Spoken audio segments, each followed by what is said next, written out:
오늘 하나님께 주신 말씀 보겠습니다.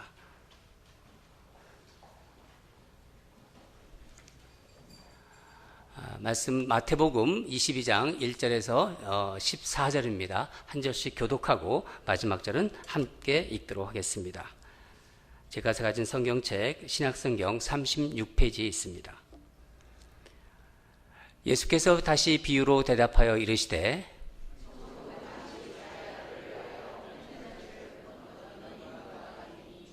그 종들을 보내어 그 청한 사람들을 혼인잔치에 오라 하였더니 오기를 싫어하거늘 종들을 보내어 이르되 청한 사람들에게 이르기를 내가 오찬을 준비하되 나의 소와 살찐 짐들을 잡고 모든 것을 갖추었으니 혼인잔치에 오소서 하라 하였더니 그들이 돌아보지도 않고 한 사람은 자기 밭으로 한 사람은 자기 사업하러 가고 임금이 노하여 군대를 보내어 그 살인한 자들을 진멸하고 그 동네를 불사르고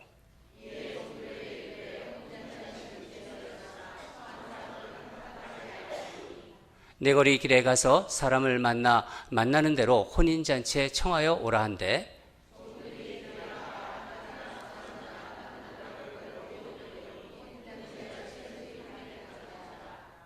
임금이 손님들을 보러 들어올새 거기서 예복을 입지 않은 한 사람을 보고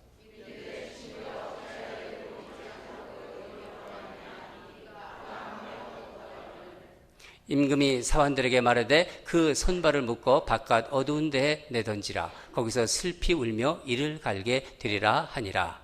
청함을 받은 자는 많되 택함을 입은 자는 적으니라. 아멘. 말씀 시작하기 전에 제가 좀 중요한 광고를 좀 하나 놓친 게 있어서 말씀드리겠습니다. 여러분들이 또 교회 리더들을 통해서 이미 아시는 분도 있겠지만은 내년 6월이 교회 모기지 재융자 시기입니다. 우리 교회 모기지 융자가 여러분 아시는 분도 있지만은 150만 불 정도가 됩니다. 그동안 우리 실무조사팀이 그 조사를 해본 결과 우리 자력으로는 론 받는 것이 어렵다고 합니다. 또 매달 지금 모기지 내는 돈이 상당히 우리에게는 부담입니다. 여러분이 헌금이 다 모기지 페이먼트로 많이 들어가는 것이 제게는 너무 마음도 쓰리고 여러분도 그것도 안 좋고 하나님도 원하시지 않는다는 생각이 자꾸 들었어요. 그래서 기도 끝에 이 교회 프로퍼티를 옮겨서 더 적절하게 사역을 하고자 교회 땅을 시장에 내놓기로 운영위원회에서 결정을 했습니다. 그래서 여러분들에게 미리 알려드리고 또 우리가 준비를 하고 우리가 할 수 있는 최선을 다해야 되는 것 같아요. 그래야 하나님도 역사하시고 하나님도 일하시고 우리도 일하고 썬랜드에서는 적극적으로 협력하기로 했습니다. 하나님께서 어떻게 역사하실지 참 기대가 돼요. 우리가 지금 이곳에서 ANC 온누리교회의 이름으로 11년 동안 사역하고 있습니다. 또 그 전에 3년 비전교회 이름으로 3년 사역을 했으니까 도합 14년을 이 땅에서 있는데 하나님이 정말 우리를 옮길 것인지 아니면은 정말 무슨 다른 역사를 베풀어서 이곳에서 계속해서 목회를 하고 사역을 하게 할 것인지 여러분 기도해 주세요. 저는 지금 땅을 일단 내놨기 때문에 땅이 팔리기를 기도하고 있습니다. 하나님이 어떻게 하실지는 모르겠어요. 그렇지만은 우리 교회가 분명히 더 업그레이드되고 더 하나님이 사용하시기 위해서 이 일을 허락하신 줄 믿습니다. 우리 교회와 썬랜드 교회가 지금 협력해서 그 일을 하고 있는 것입니다. 그래서 여러분 기도해 주시고 더 하나님께서 더 좋은 것으로 주시는 하나님을 믿으시고 이런 위기가 어떤 면은 위기예요. 그렇지만은 이게 굉장한 기회입니다. 다 열어놓겠습니다. 그러니까 우리가 지금 실무조사팀에서 우리 장로님들이 합심으로 또 기도하면서 이 땅을 이제 마켓에 내놓은 거예요. 그리고 팔릴 수도 있고 또 안 팔릴 수도 있어요. 그렇지만 하나님이 어떻게 역사하실지 우리가 이 돈을 여러분이 귀한 헌금을 가지고 계속해서 한 10,000불 가까이 되는 그 페이먼트를 한다는 것이 너무 부담스러워요. 다 페이업 좀 하고 아니면 아예 페이를 줄이고 그렇게 하고 싶은 거예요. 제 마음속에. 그리고 리더들이 마음도 그렇고 물론 생각이 조금씩 다른 분들이 있을 거예요. 그렇지만은 하나가 되는 게 중요합니다. 여러분 제가 우리 운영위에서 결정한 사항을 여러분들에게 알리고 이제 적절한 시기에 나중에 또 자원작자가 나타나면은 그때 교인총회를 또 할 것입니다. 우리 그때까지 또 함께 정말 다른 마음으로 가지지 말고 또 좋은 의견이 있으면 또 얘기해 주시고 그래서 함께 기도하면 좋겠습니다. 예. 오늘 말씀은 하나님 나라 시리즈 6번째 혼인잔치를 베푼 임금의 비유를 통해서 우리 은혜 받으려고 합니다. 여러분 유대 나라에서는 이 혼인잔치는 우리와 좀 다릅니다. 결혼식이 일단 결정이 되면은 어떻게 하냐면은 일단 초청할 사람에게 결혼잔치가 있을 것이라는 것을 알리고 잔치에 와줄 것을 이렇게 청합니다. 결혼잔치가 이제 다 준비가 되면은 그 청한 사람들에게 이제 하인을 보내죠. 하인을 보내서 이제 모셔오도록 합니다. 많이 다르죠. 우리하고는요. 예수님은 사람들이 익숙한 사람들이 흔히 볼 수 있는 혼인잔치 비유를 통해서 천국, 하나님 나라를 말씀하고 계십니다. 지난번에도 말씀드렸듯이 예수님의 비유의 말씀이 모두에게 열려 있다고 그렇게 말씀 안 하셨어요. 누구의 귀에는 열려 있고 누구의 귀에는 닫혀 있다는 것입니다.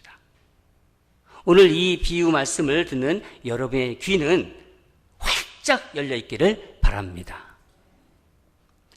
우리 본문을 읽었는데 2절을 다시 한번 읽도록 하겠습니다. 2절입니다.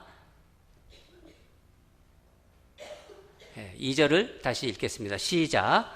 천국 마치 자기 아들을 위하여 혼인잔치를 베푼 어떤 임금과 같으니. 천국이 임금 같다. 왕 같다는 거예요. 그것도 아들을 위해서 혼인잔치를 베푼 왕이다. 이 임금의 어떤 점이 정말 천국을 우리에게 보여주고 있을까요? 첫째는 하나님 나라는 잔치에 초대하는 것과 같다는 겁니다. 그러니까 초청이에요. 초청.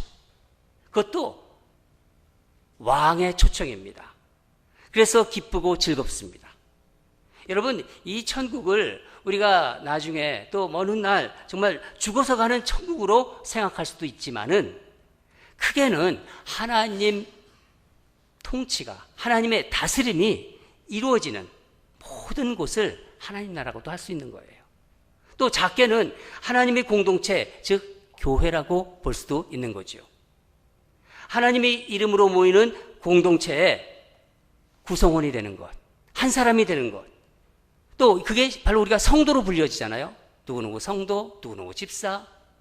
이렇게 성도로 불려지는 것. 알고 보면요, 정말 귀하고 대단한 초청입니다. 왜냐하면은 청합을 받은 사람만이 갈 수 있는 곳이 아닙니까? 그런데 오늘 본문을 보면은 이런 왕의 초청을 거부하는 사람들이 있었습니다. 이들이 왜 이 초청을 거부하나요? 본문을 보겠습니다. 5절을 읽도록 하겠습니다. 시작. 그들이 돌아보지도 않고 한 사람은 자기 밭으로, 한 사람은 자기 사업하러 가고.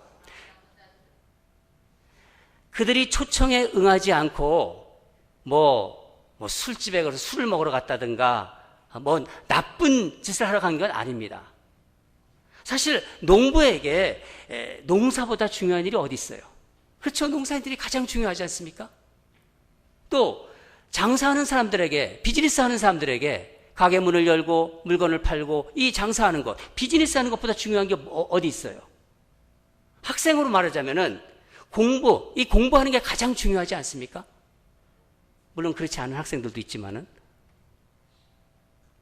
하지만 여러분, 이 모든 것보다 더 중요한 것이 있다는 거예요. 바로 왕의 초청. 하나님의 초청입니다. 근데 자신의 일상의 일 때문에 가기 싫은 거예요. 하나님이 초청하시고 이 왕이 초청하는데 관심이 없어요. 천국보다 현실이 더 중요한 것입니다. 그것뿐인가요? 이렇게 일상의 일, 각각 자기 일을 쫓아서 제갈 길로 가는 사람들도 있지만은 또 남은 사람들이 있었습니다. 이 사람들에게 왕의 종들이 잔치가 이제 다 준비되었으니까 가자고 계속 얘기했겠죠. 권유했겠죠. 어떻게 정말 그들이 푸시를 했는지 모르겠지만은 이 종들이 그만 그들에게 죽임을 당하고 맙니다.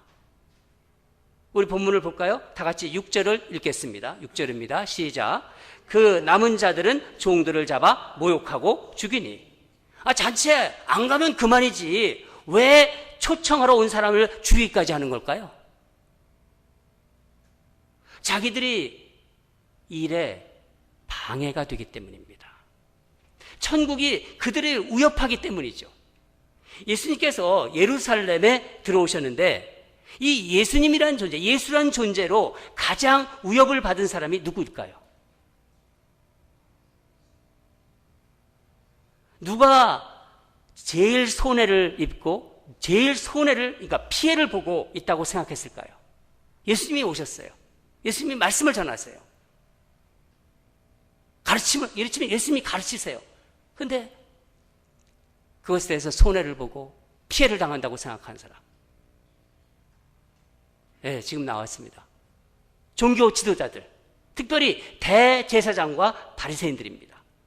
예수님이라는 존재와 가르침, 이 가르침으로 자신들이 그동안 가지고 있었던 기득권이 흔들리기 때문에 예수님을 그냥 그대로 내버려 둘 수가 없는 거예요. 성전 정화 사건 이후에 자기들이 수입이 떨어질 것을 우려해서 어떻게 하나요? 예수님을 죽이려고 음모하는 대제사장.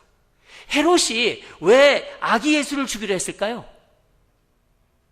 이 나라에 왕이 태어났다는 거예요. 백성들 사이에. 이스라엘에 자기 말고 누가 또 왕이 있느냐? 그렇게 생각하는 겁니다.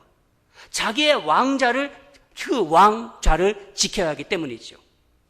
여러분, 이것은 아무리 천국이라 하더라도 내게 손해가 되고 그렇다고 내게 피해가 되면 아주 격렬하게 반응하는 죄인들의 모습을 보여주는 것입니다. 어떻게 보면 신앙생활은요, 순간순간 이 세상에서 살아가는 나의 일상의 삶, 나의 의로움과 하나님 나라가 계속해서 부딪히면 가운데 있는 것입니다. 우리의 죄된 본성과 사단의 계략은 매 순간마다 우리가 잘못된 길을 가도록, 우리가 잘못된 것을 선택하도록 우리의 눈과 귀를 가립니다. 여러분, 이 초청이 보통 초청인가요? 천국에 대한 초청이에요. 하나님 나라입니다. 예수님께서 이것의 중요성을 마태복음 16장 26절에서 말씀하셨습니다. 우리 마태복음 16장 26절을 함께 읽도록 하겠습니다. 시작. 사람이 만일 온 천하를 얻고도 제 목숨을 잃으면 무엇이 유익하리요? 사람이 무엇을 주고 제 목숨과 바꾸겠느냐? 여러분, 비즈니스를 소홀하게 취급하라는 그런 얘기가 아닙니다. 농사 짓는 것을 돌아보지 말라는 것도 아니에요. 이런 일상의 일을 할 때도 하나님 나라에 대한 생각, 하나님 나라에 대한 인식이 있어야 한다는 것입니다. 하나님 나라의 백성으로 일상의 일을 해 나가야 된다는 것입니다. 그러니까 천국 백성이기 때문에 더 열심히 일하고 더 성실하게 일하는 겁니다. 그것이 바로 하나님을 사모하는 것이에요. 이런 사람들이 왕이 초청이 있을 때, 왕이 천국에 대한 초청이 있을 때 열일 다 제쳐놓고 초청에 응할 수 있는 사람이 되는 것입니다. 이 세상 나라에 살고 있지만 정말 중요한 것이 뭔가를 아는 사람들이죠. 그런데 이게 어떤 사람들에게는 쉬운 일이 아닙니다. 아무리 얘기해도 안 들어요. 우리 마음은요, 시간을 다투는 일에 늘 분주합니다. 세상은 그렇게 만들어져 있어요. 그래서 영원한 것을 잃어버리기 쉬워요. 눈에 보이는 것에 자꾸 집착하게 만들어요. 보이지 않는 것을 잊기 쉽고 이런저런 모양으로 자기에게 다가오는 세상사의 그 요구에 계속 귀를 기울이다 보면은요, 그런 것에 쫓아다니다 보면은요, 하나님 나라의 초청을 놓치기가 쉽다는 것입니다. 여러분, 일반적으로 우리가 결혼식 할 때, 결혼식 있다 그러면 누가 초청을 받나요? 초청받는 사람이 누구죠? 결혼식 있다면 예? 친구, 가까운 친척부터 초청하지 않습니까? 일가 친척들. 1차적인 초청이 대상입니다. 그런 의미에서 제일 먼저 초청받은 사람들이 이 이스라엘 백성, 천국에 대한 초청을 받은 사람들이 이스라엘 백성입니다. 유대인들이라는 것입니다. 바로 하나님께서 택한 이스라엘 백성을 혼인잔치에 부르신 것이죠. 그러나 그들은 왕의 초청을 거절했어요. 그 귀한 초청을 귀하게 여기지 않았습니다. 하나님은 그들을 오랫동안 기다려온 정말 성대한 혼인잔치를 준비하셨는데, 유대인들에게는 정말 메시아가 오셨는데 그들은 그것을 알고 싶지도 않았고 또 관심도 없었어요. 오히려 그 사실을 알리는 종 세례 요한을 죽여버립니다. 나중에는 예수님까지 모욕하고 십자가에서 매달려 죽이죠. 이들이 나중에 어떻게 됩니까?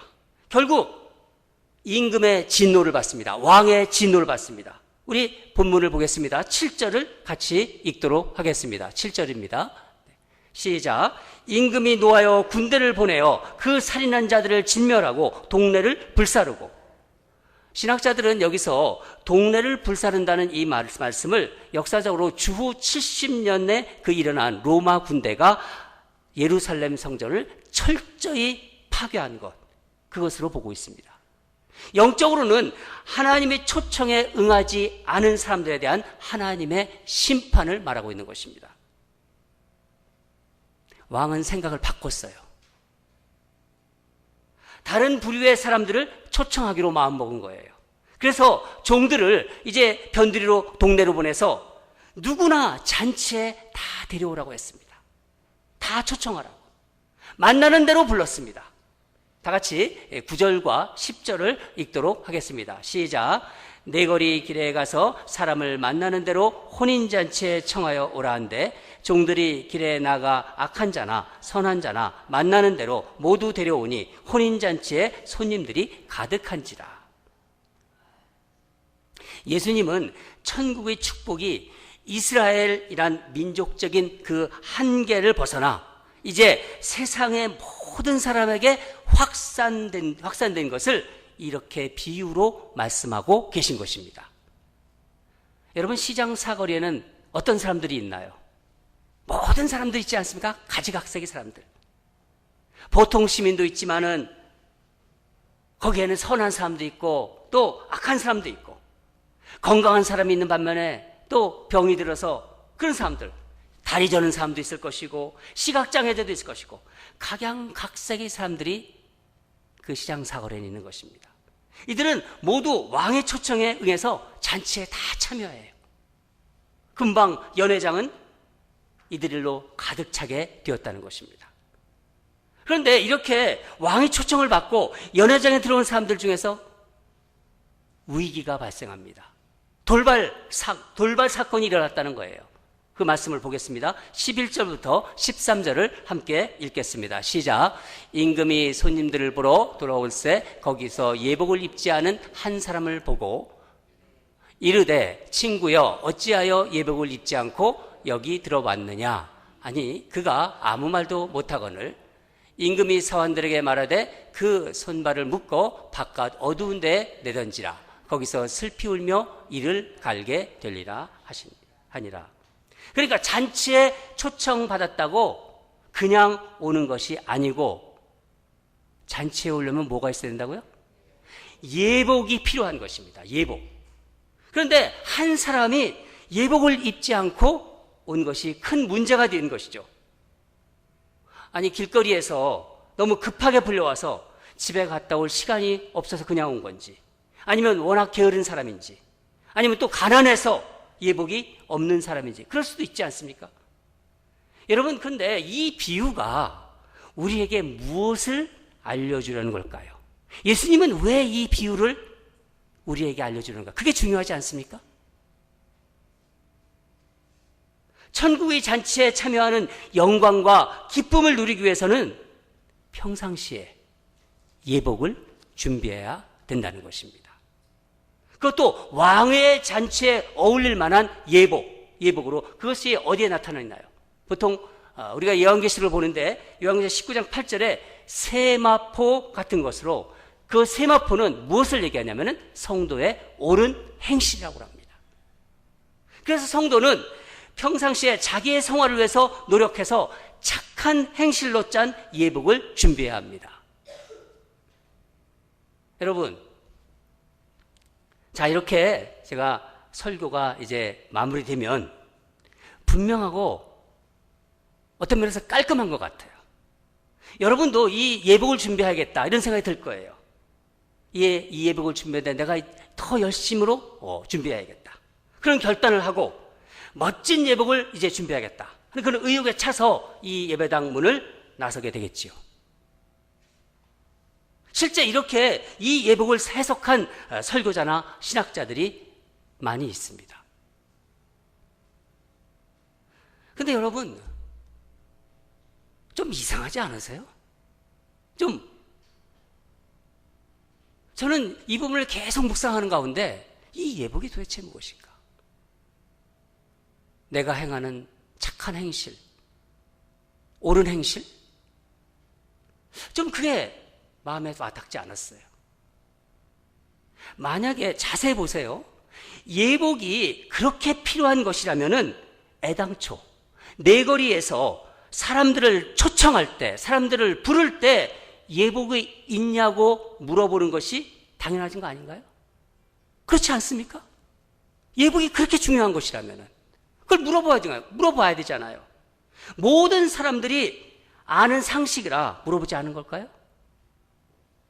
여러분, 당시의 일반적인 상식은 잔치를 베푸는 사람, 주인이 예복을 준비하는 것이었습니다. 특히 왕의 잔치에는 더욱 그렇습니다. 초청할 때부터 예복을 보냅니다.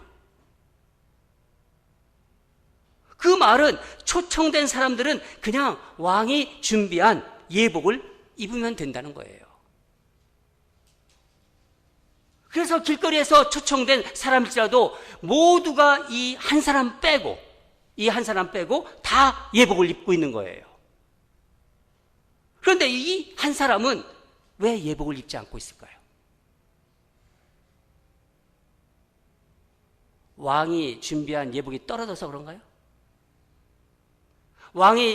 그렇다면은 왕의 질문에 뭔가 대답을 했을 텐데 아무 말도 못하는 것을 보면 그런 것 같지 않아요. 어쩌면 자기가 입은 옷이 왕이 준 예복보다 근사해서 그런지 모릅니다. 아니면 예복이 자기에게 잘 어울리는 색깔이 아니라든가 디자인이 마음에 들지 않은지도 몰라요. 아무튼 이 사람은 예복을 입지 않아서 어떻게 되나요? 밖으로 쫓겨납니다. 그러면 이 옷, 예복이 무엇을 말하는 걸까요? 무엇을 얘기하는 걸까요? 이게 중요하지 않습니까? 이 예복은 내가 준비하는 것이 아니라 하나님께서 은혜로 주시는 것. 우리는 그냥 받아 입기만 하면 되는 것입니다. 바로 예수 그리스도의 의의 옷을 얘기하는 거예요.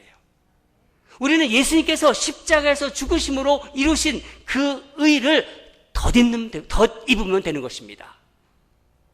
그래서 여러분, 하나님 나라는 하나님께서 우리에게 주시는 예복, 예수 그리스도의 의의 옷이죠.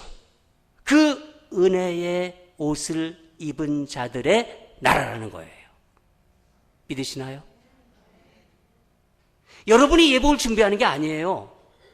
우리는 그 옷을 준비하기 위해서 바늘 한 땀도 거기에 보탤 수 없어요. 내가 이 옷을 준비한다고 거기다 뭘 노력을 한다든가 그런 거 할 수가 없는 거예요. 우리가 하는 건 뭔가요? 그냥 입으면 되는 거예요. 입으면. 여러분, 성대한 왕의 잔치에 이거 참여하는 조건치고는 너무 시시하다는 생각 드세요? 하나님이신 예수님이 죄인들을 위해 그러면 십자가에서 받으신 그 모욕과 희생은, 그 희생의 피가 시시한가요? 그러나 예수님의 의의 옷은요, 나를 부인하지 않고는, 나 자신을 부인하지 않고는 입을 수 없는 옷입니다. 여러분의 의를, 내 의를 포기하지 않고는 절대로 입을 수 없는 옷이에요. 그래서 교회 안에 있으면서도 여전히 예수 그리스도의 의가 아닌 자신의 의로 만든 옷을 입고 있는 사람들이 있는 거예요. 어떤 사람들은요, 그 예복을 가방에 넣고 다니면서 필요에 따라 입었다가 벗었다 이렇게 합니다. 십자가에서 모욕당하시고 죽으신 예수님의 그 의가 아닌 자기의 선행을 얘기합니다. 자기의 의로움을 얘기합니다. 자기의 열심을 가지고 이것이 신앙생활이다, 그렇게 생각하면서 다른 사람을 판단하고 정죄합니다. 여러분, 예수님의 옷, 그 의의 옷을 입지 않으면요 20년, 30년 평생을 예배당 이 앞자리를 지키고 있어도 결국은 천국 잔치에서 쫓겨나게 된다는 것이 이제 십자가의 고난을 눈앞에 두신 예수님께서 우리에게 들려주신 천국 잔치 비유의 핵심입니다.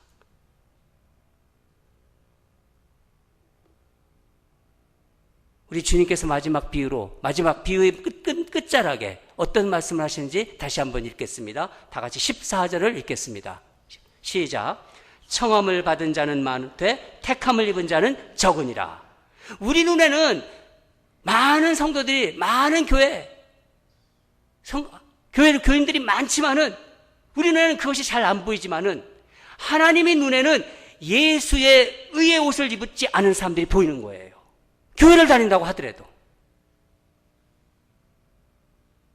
여러분, 하나님의 부르심에 응답하기 위해서는요, 때로는 이 세상에서 내가 눈에 보이는 현실적인 손해, 현실적인 피해를 기꺼이 감수할 수 있어야 합니다. 천국잔치에 초대받는 것은 일당받고 동원되는 박수부대가 아니에요.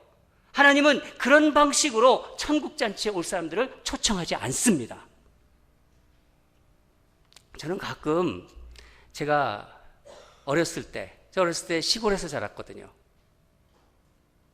제 이제 바지 주머니가 아주 가득 차 있는, 그래서 제 마음이 뿌듯해지고 또 저를 의기양양하게 만드는 그 바지 주머니에 차 있는 구슬들을 생각해요. 구슬. 제가 이래봐도 어릴 때는요, 제가 우리 동네에서 구슬치기 왕이었어요. 그때 제 삶의 목적을 말하라고 하면은요, 우리 동네 아이들이 가지고 있는 모든 구슬을 다 갖는 거였어요. 그것을 생각하면요, 이제 학교 갔다 오면서 막 가슴이 막 둥거려요. 가방 탁 팽개치고 나가서 구슬치기 하는 거예요. 근데 그 많은 구슬이 제게 남아있습니까? 어디에 있는지도 몰라요. 다 어디로 있는지 기억도 안 나요. 그런데 목회를 하면서 지금 제가 간절히 목을 메고 있는 것이 그때의 구슬 같은 것이 아닌가 하는 생각이 문득 드는 거예요. 구슬치기에 빠져가지고 저녁이 되었는데도 엄마가 밥 먹으라고 막 소리를 지르는데 안 먹어! 그러면서 그냥 계속 구슬치기 했던 그 대답하지 않던 제 모습이 자꾸 생각납니다. 때로는 이 구슬은 제 자존심이었어요. 지금으로 얘기하면 제 신앙이기도 하고, 어떤 때는 여러분들이 요구이기도 합니다. 이 구슬은. 하지만 그 어떤 것도 왕의 초청보다 중요해서는 안 되는 거예요. 하나님을 사모하는 마음을 넘어서는 안 되는 것입니다. 왕은 백성들을 원합니다. 그러나 왕은 구걸하지 않습니다. 천국은 구걸하는 나라가 아니에요. 교회에 와달라고 하는 그런 곳이 아닙니다. 우리를 위해 잔치가 준비되어 있습니다. 왕은 여러분과 그 잔치를 즐기기를 간절히 원하세요. 그 자리에 여러분과 함께 있기를 원하는 것입니다. 그게 뭐입니까? 그게 바로 하나님의 사랑이고 하나님의 은혜입니다. 하나님의 은혜를 그저 감사함으로 받아들이고 하나님께서 우리를 위해 예수 그리스도의 그 옷을 주신 그 옷을 입을 때, 그 예복을 입을 때 우리는 비로소 택함 받은 자가 되는 것입니다. 청함 받은 자에서 택함 받은 자로 가는 거예요. 사랑하는 여러분, 오늘 이제 우리는 성만찬을 합니다. 우리에게 의의 예복을 입히기 위해서 십자가에서 찢기신 예수님의 찢긴 살과 피를 나누면서 여러분의 이 어깨에 걸쳐진 이 예복 확인해 보시기 바랍니다. 혹시 나는 예복이 없는 것 같아. 그런 사람들은 간절히 사모하세요. 하나님의 초청과 택함이 그 은혜의 감격이 되는 그런 우리 성찬식이 되기를 주님 이름으로 축원합니다. 다 같이 기도하겠습니다.